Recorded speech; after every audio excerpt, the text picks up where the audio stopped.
I never thought this would be my life, but sometimes the people we trust the most are the ones who cut us the deepest. I was married to David for 6 years. He was charming, responsible, and always made me feel like I was safe in his hands. We had built a home together in Denver, made plans for the future, and I believed we were happy. That belief shattered the night I bent down to pick up a spilled purse and saw something that did not belong there. David had left for a business trip just a week earlier. He told me it was a last-minute meeting in New York, something his boss needed him to attend. I hugged him goodbye at the airport, told him to work hard, and waited for his return like any supportive wife would. In the meantime, my best friend Rachel stayed close. We had been friends since college, and she was like family. She checked on me, brought over dinner, and even stayed late when I felt lonely. That night, while we were watching a movie, her purse tipped over on the floor. I leaned down to help her gather her things. That's when I saw it, David's credit card sitting inside. At first, I thought my eyes were playing tricks on me. I picked it up slowly, staring at the name printed across the plastic. My stomach turned, and my heart began racing. "Why do you have David's card?" I asked. Rachel froze. She stuttered something about him leaving it with her, but it didn't make sense. He was supposed to be in New York. Why would his card be here, with her, of all people? I pushed her to explain.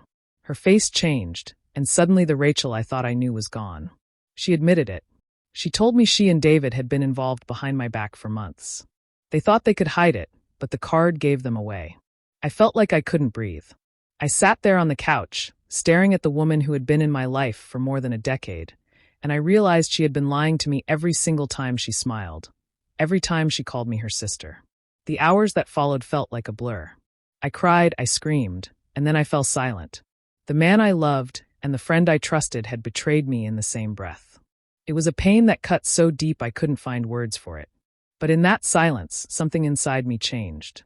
I knew I could not let this break me. I had to be strong, even if my whole world had just fallen apart. That night, I made a choice. I wasn't going to rush to David or beg for answers. I was going to hold on to what I knew and plan carefully.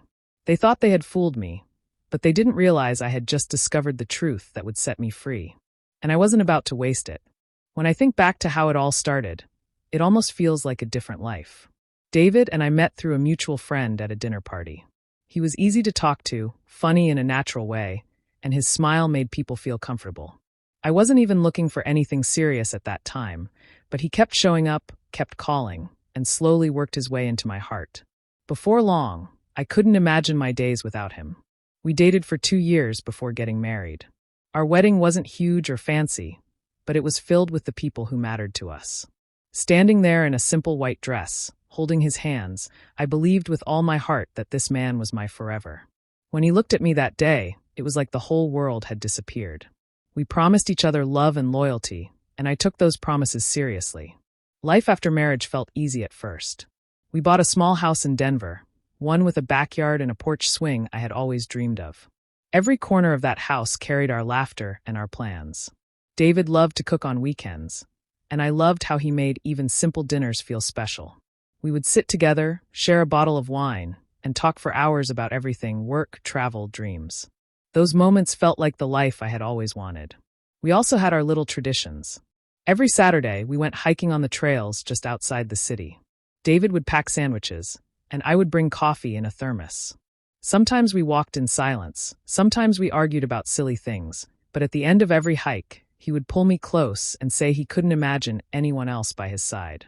I held on to those words, believing they were the truth. After a few years, we started talking about the next step: children.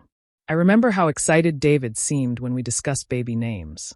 He would joke about how our kid would definitely inherit his terrible dance moves, and we would laugh until tears filled our eyes. I truly believed he wanted the same future I did. That trust one gave him was complete. I didn't question his late nights at work or his sudden business trips because I thought we were a team, and a team doesn't doubt each other.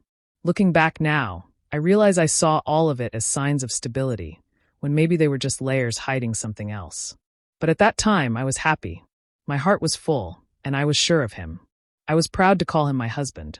I told people I was lucky because I had found not just a partner, but a best friend in him. Those years built a foundation that I thought was unshakable. The memories of our dinners, hikes, and shared dreams made me feel safe. I carried those moments like treasures, never imagining that one day they would only serve as reminders of how blind love can make you. Rachel came into my life long before David did. We met in college during freshman year when we were both standing in line for coffee before an early morning class. She cracked a joke about how caffeine was the only thing keeping students alive, and from that moment we clicked. Over the years, she became more than just a friend. She was like family. We spent weekends shopping together, studied side by side, and stayed up late talking about our futures. When life got hard, she was the one I leaned on. When things were good, she was the first person I called to celebrate. Even after graduation, we never drifted apart. Many of my classmates scattered to different cities, but Rachel stayed close. She got an apartment not too far from mine, and our friendship only grew stronger. She knew all my secrets, all my fears, and all my dreams. When David entered my life, she was the first person I introduced him to. I wanted her approval because her opinion mattered to me. From the beginning, Rachel and David got along. She had this outgoing personality that made everyone feel comfortable, and David was no exception. They laughed together, teased each other in lighthearted ways, and sometimes even teamed up to play little pranks on me. I thought it was sweet. I believed it showed how well my two favorite people in the world connected. It never once crossed my mind to see it as anything else.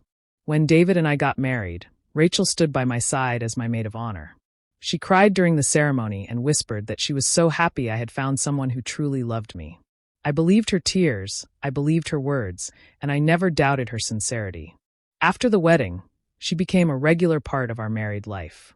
She joined us for dinners, came with us on small trips, and often dropped by unannounced just to hang out. I trusted her completely. If I was working late, she would sometimes stop by the house to check in on David or help out with small things. I didn't see any harm in it because I thought of her as a sister. There was never a wall between us. She had a key to my apartment before I got married, and even after I moved in with David, she still knew she was welcome anytime. To me, Rachel's place in my life was fixed and unshakable. I never questioned her intentions. I thought she would be the person who would stand beside me through everything: marriage, children, old age. I pictured us growing older together, still laughing about the silly things from our college days. Back then, I couldn't imagine my life without her. I never thought she would be the very person to tear it all apart. That thought was impossible, almost laughable. I didn't know that the bond one cherished so much was already cracked, hiding truths I wasn't ready to see. It was on a Sunday evening when David came into the living room and told me he had to leave for a week. He said his company needed him in New York for meetings that couldn't wait. I was a little surprised because he hadn't mentioned anything before, but I didn't question it. His job often came with sudden demands, and I had always trusted him. I smiled, told him I'd miss him, and started helping him pack. I folded his shirts neatly, slipped his favorite tie into the suitcase, and even tucked in a note that said, "Come home safe, I love you." The night before he left, we ate dinner together and talked about how I'd spend the week. He told me to keep myself busy, maybe invite Rachel over so I wouldn't feel lonely. That seemed thoughtful, and I appreciated the suggestion. The next morning, I drove him to the airport. He kissed me goodbye, said he'd call me every night, and walked away with his suitcase. I watched him disappear through the doors and reminded myself it was only a week. True to his word, Rachel checked in on me. On Monday evening, she showed up with 2 bottles of wine and some takeout. We curled up on the couch, watching a movie and laughing like we always did. On Wednesday, she came again, this time with snacks and a new board game she insisted we try. Her presence was comforting, and I was grateful to have her around.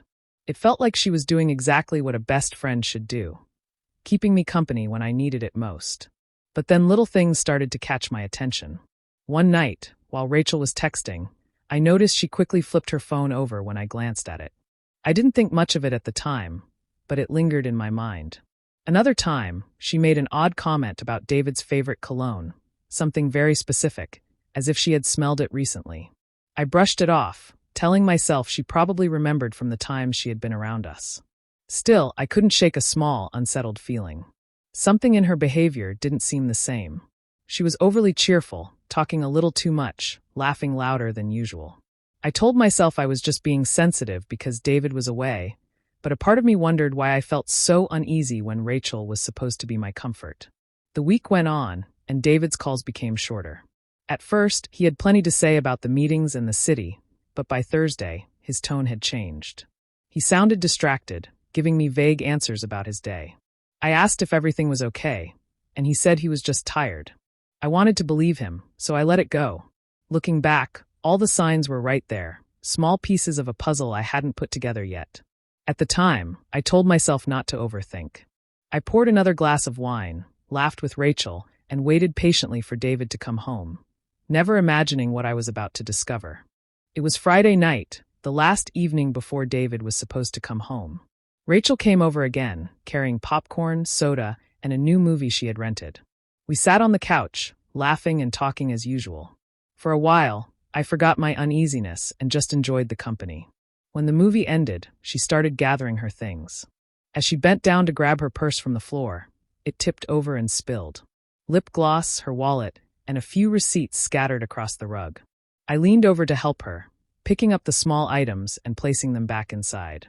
That's when I saw it. My hand froze midair. Lying there, almost out of place, was a familiar silver card. I picked it up slowly, my eyes tracing the name printed on the front. David Miller. My heart dropped into my stomach. For a moment, the room went silent, though Rachel's voice was still talking somewhere in the background. Everything blurred. I just stared at the card, unable to breathe. David was supposed to be in New York. His card was supposed to be with him. How could it possibly be sitting in Rachel's purse? I held it up in my hand and asked, my voice shaking, "Why do you have David's credit card?" Rachel froze. Her face went pale, and she reached out as if to grab it from me, but I pulled it back. She gave a nervous laugh, stumbling over her words. Maybe he left it with me before his trip. I don't really remember." Her excuse made no sense. David had left straight from our home to the airport.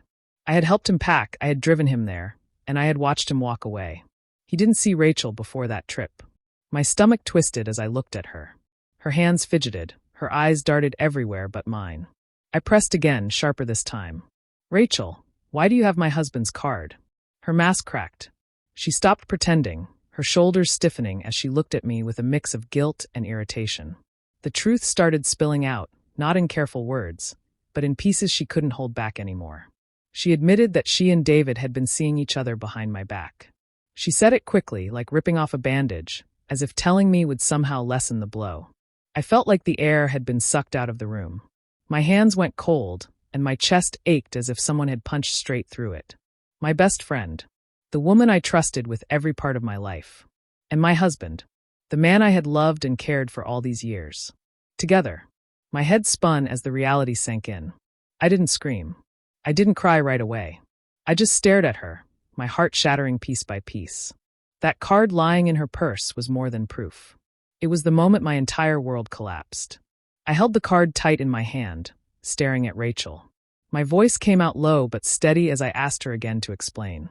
She shifted uncomfortably on the couch, forcing a laugh that sounded nothing like her usual laugh. "It's not a big deal," she said quickly.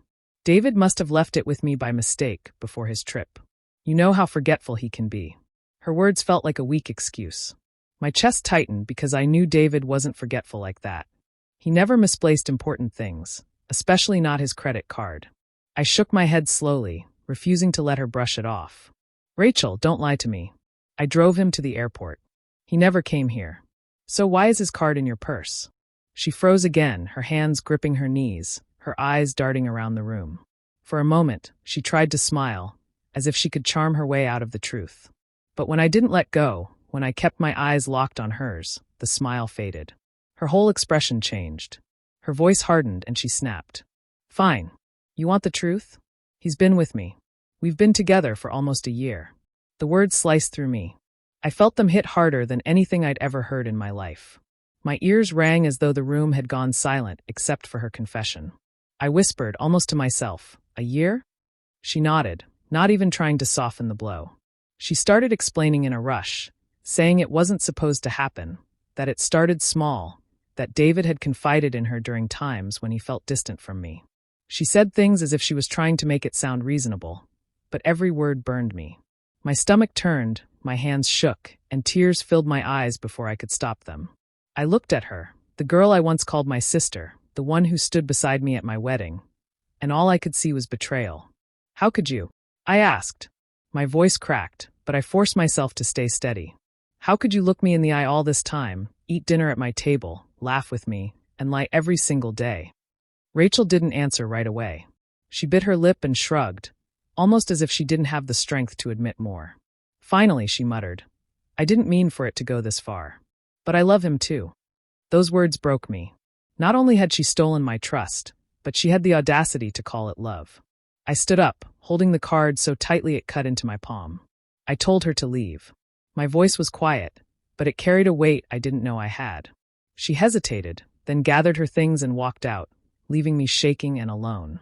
That night, I realized everything I believed about loyalty and love had been torn apart in one single conversation. After Rachel left, the house felt unbearably quiet. I sat on the couch with David's card still in my hand, staring at nothing. My body felt numb, but inside my chest there was a storm. I couldn't believe what I had just heard. The two people I loved and trusted the most had betrayed me, not just once, but over and over for almost a year. The tears came suddenly. I curled into myself and cried until my throat hurt. My pillow was soaked, but even when my eyes burned, I couldn't stop. Every time I closed them, I saw their faces together. I saw Rachel laughing, David smiling, and I wondered how many times they had looked at me, hiding their secret while I stood there clueless. For the next few days, I moved through my house like a ghost. I didn't answer phone calls. I barely ate. Sometimes I would walk into the kitchen and stare at the table where we had shared dinners with Rachel. I would picture her sitting there, smiling across at me, knowing she was lying the whole time. The betrayal cut so deep it made it hard to breathe. At night, I lay awake replaying everything. The late nights at work, the sudden trips, the times Rachel came over when David wasn't home. All the little details I had ignored now screamed at me. The signs had been there, but I had trusted them so blindly that I never allowed myself to see. That realization made me feel foolish, like I had been living in a story they had written just to cover their tracks. The hardest part was remembering the love I had felt. I thought about our wedding, about David's promises, about the way Rachel cried during our vows. All of it was poison now. Were those tears real, or were they just guilt? Did David ever mean the words he said to me, or was he already thinking of her? There were moments I broke down so badly that I couldn't control the sobs. I held my chest as though I could hold the pieces of my heart together, but it kept breaking. The betrayal didn't just hurt, it hollowed me out. It left me wondering if anything in my life had ever been real. But in the middle of that pain, another thought began to form. It wasn't loud, not yet, but it was steady. If they had lied to me for so long, if they had chosen to betray me instead of respecting me, then they didn't deserve my tears forever. I had lost my trust, my love, and my best friend in one blow. I couldn't change that, but I could choose what I did next. The days of crying taught me something important. The pain was mine, but it didn't have to define me. I didn't know how yet, but deep inside, I knew I would find a way to stand again, even if I had to do it alone. When the tears finally slowed, I realized I couldn't just sit in the pain forever. I needed to think clearly. Bursting out in anger at David would only give him space to twist the truth, and I wasn't going to let him do that. If he had betrayed me for so long, then I needed proof, something solid that he couldn't deny. The first step was checking our shared bank account. Late at night, when the house was quiet, I sat at the computer scrolling through statements. My heart sank as I saw charges from restaurants I had never been to, hotels I had never stayed at, and gifts I had never received.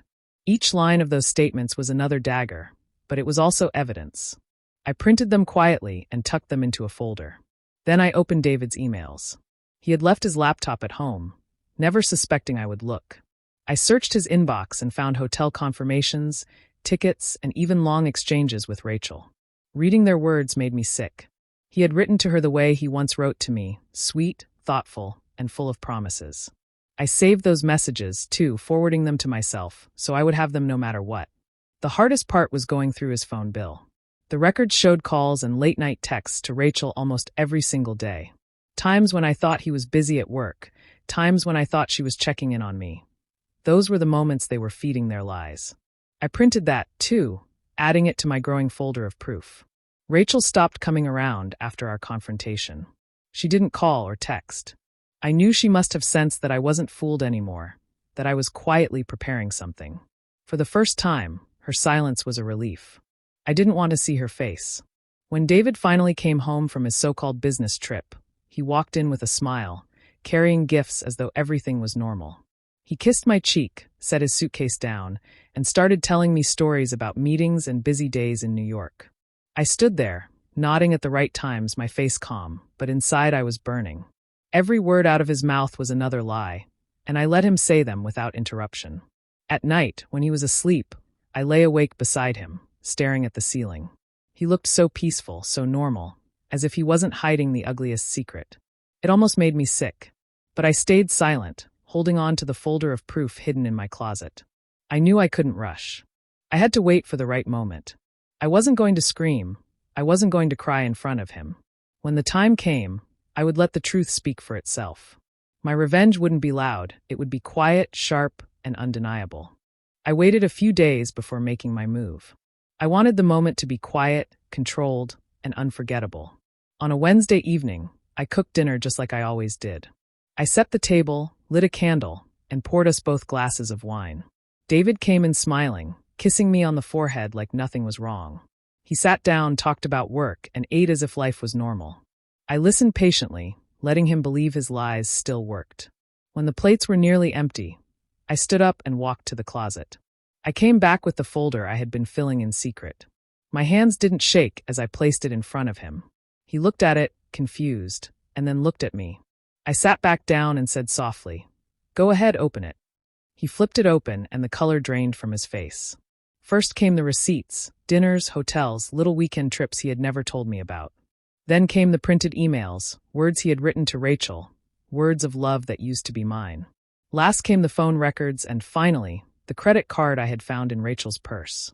I placed it on top of the pile and let it sit there like a weapon.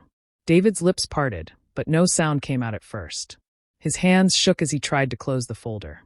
"Megan, please, it's not what it looks like," he stammered, his voice trembling. "I can explain. I made mistakes, but I love you. I don't want to lose you." I looked at him calmly, almost detached. I had already cried every tear I had. Now all I felt was clarity. "Don't lie to me anymore," I said softly. "You and Rachel have been doing this for almost a year. I know everything. I don't need explanations, and I don't want excuses."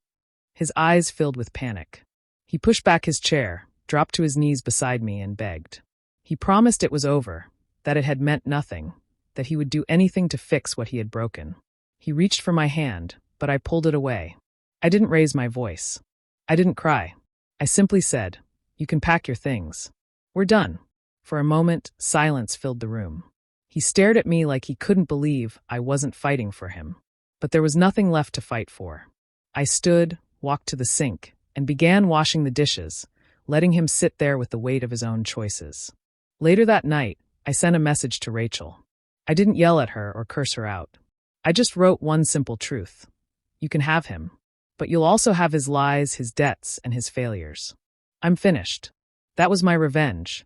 Not screaming, not breaking down, but walking away with my head high while leaving them both to drown in the mess they had created together. The days after that dinner felt strange at first. The house was quiet without David, but it wasn't the heavy silence of pain anymore. It was peaceful. Megan moved carefully, handling the papers for divorce one by one, making sure everything was clear and final. There was no rush, no anger pushing her. She simply wanted to close the chapter and never look back. When the papers were signed, she felt a weight lift off her shoulders. It was as if she had finally unlocked the door to her own freedom. Rachel and David tried to make their relationship work, but it did not take long for cracks to show. The very foundation of what they had was built on lies and secrets. Megan didn't need to interfere or even ask questions. Word reached her naturally through mutual friends. Rachel grew suspicious of David's every move, and David resented Rachel for being the reason his marriage had ended. They fought often, and the same tricks they once played behind Megan's back now poisoned their own bond. It was only a matter of months before they broke apart, each blaming the other for the disaster. Meanwhile, Megan focused on herself.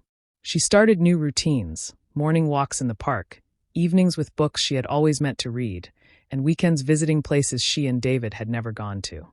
She reconnected with old friends, the ones she had drifted from while wrapped up in marriage. To her surprise, she felt lighter, almost like she had been carrying David's weight for years without knowing it. There were moments of sadness, of course. Sometimes she would wake up and reach for the space beside her, remembering how things used to be. But then she would remind herself that what she missed wasn't real anymore. It was an illusion. The truth was better than living in lies, even if it hurt. She learned that pain was temporary, but dignity lasted forever. One evening, Megan sat on her balcony with a cup of tea and looked at the city lights. She thought about everything she had gone through: the betrayal, the tears, the silence, and the final decision to let go. Strangely, she felt grateful. Not for the pain itself, but for what it had taught her. She realized she was stronger than she had ever believed. She could survive heartbreak. She could walk away from people who tried to break her. And most of all, she could still live a life full of joy and peace without them. Her revenge had never been about destroying David or Rachel. She didn't need to scream or fight or prove herself. The best revenge was simple: living well. While they drowned in guilt and mistrust, she was free. She was building a future with no secrets, no lies, and no chains holding her down. Megan finally understood that betrayal might cut deep, but it also clears the way for growth. She had lost a husband and a friend, but in the end, she had gained herself. And that was more powerful than anything they could ever take from her.